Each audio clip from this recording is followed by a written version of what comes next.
to the channel. In this video I'm going to give you 5 quick tips on how to drive quickly on the road but safely.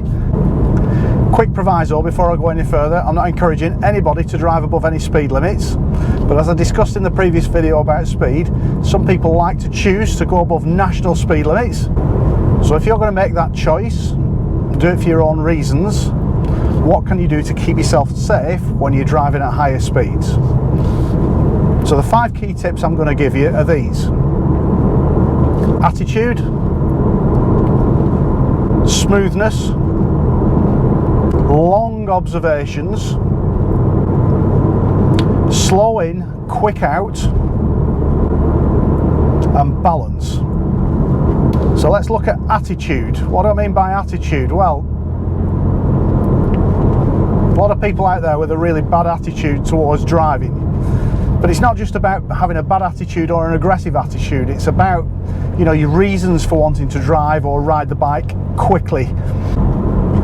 About the fact that it should be a choice, not just something that you do accidentally.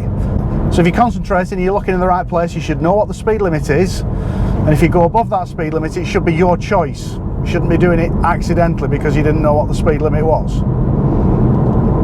Attitude is to do with picking the right time and day to go out in the car or on the bike for a ride, and to pick the right roads.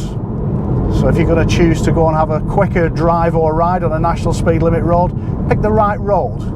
Get up early on a Sunday morning, for example. Make the effort to go out when there's less people on the road, less hazards about.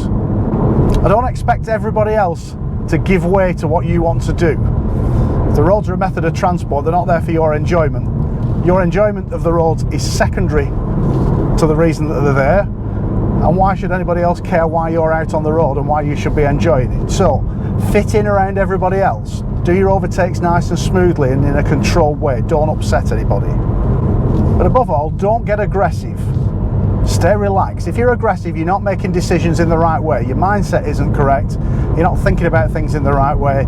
If you stay relaxed, stay chilled, you'll be able to put all these other principles into action.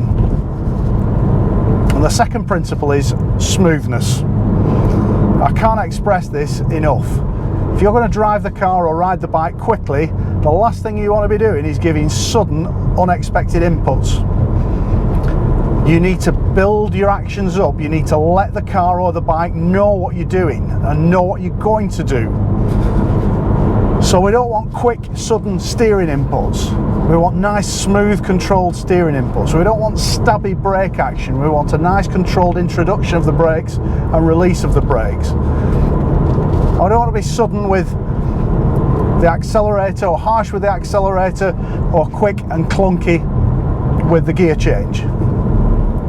Now, you can practice your smoothness anytime, but especially when you get onto a quicker road and you start moving the car along, all our actions should be nice and smooth and controlled. Turning into this corner, for instance, roll it in gently, get the car balanced, pick up the gas as you drive around the corner, keep everything as smooth as you possibly can.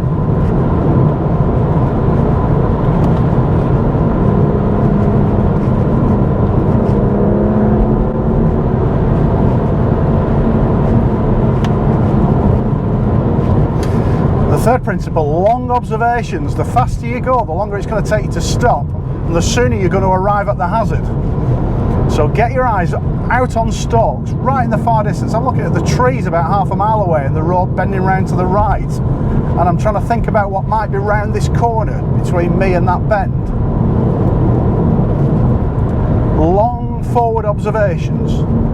The junction up ahead on the left with a white vehicle moving out. Probably going to pull out in front of me. It has done, but where's the next one? Where's the next vehicle that's going to pull out? It's a sign for a junction. I can't see that junction yet, but I know it's up there, and that white vehicle might be turning off. There's an opportunity for an overtake. Check the mirrors. Long observations give you those earlier opportunities to move out and pass vehicles, rather than just staring at what's immediately in front of the vehicle. Get your eyes up in the distance. And then we come to slow in, quick out. It's a really important principle of cornering on the road. Slow down on your way to a corner. It isn't just about how fast the car or bike will go around the corner. It's about whether halfway around that corner, just out of sight, there's somebody on a bicycle or broken down, or there's something that we need to brake and avoid. Always be able to stop in the distance you can see to be clear. But for cornering, put your speed on through the corner. Don't carry big speed into corners. You don't know what there's going to be halfway around that corner. Get your speed down, take a bit more off than perhaps you would do. Slow down on the approach, then get a nice flexible gear, again on approach, and build your speed up through the corner. It's a much more satisfying way to drive, and you get to lean on the car more, and you get a real feel for the car and how it's reacting to your inputs. And then the last principle is balance.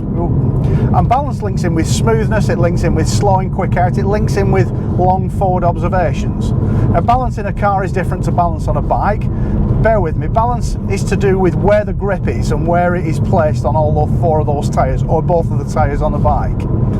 So it's recognising that when you press the brakes, the weight goes forward, when you accelerate, the weight goes back, and when you turn left and right, the weight moves in the opposite direction.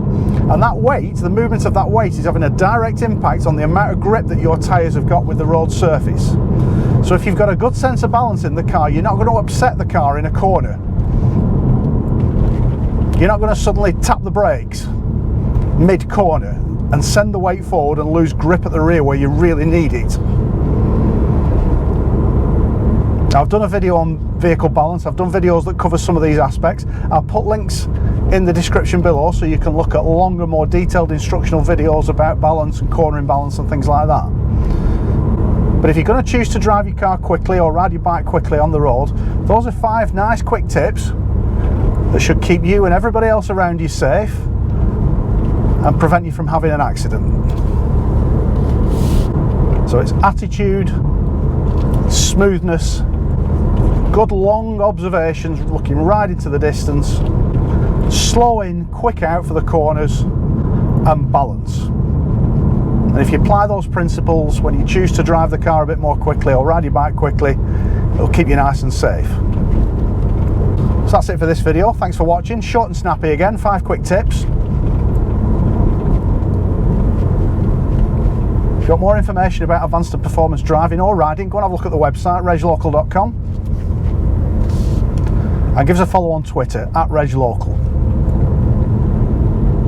But for now, thanks very much for watching, and we'll see you next time.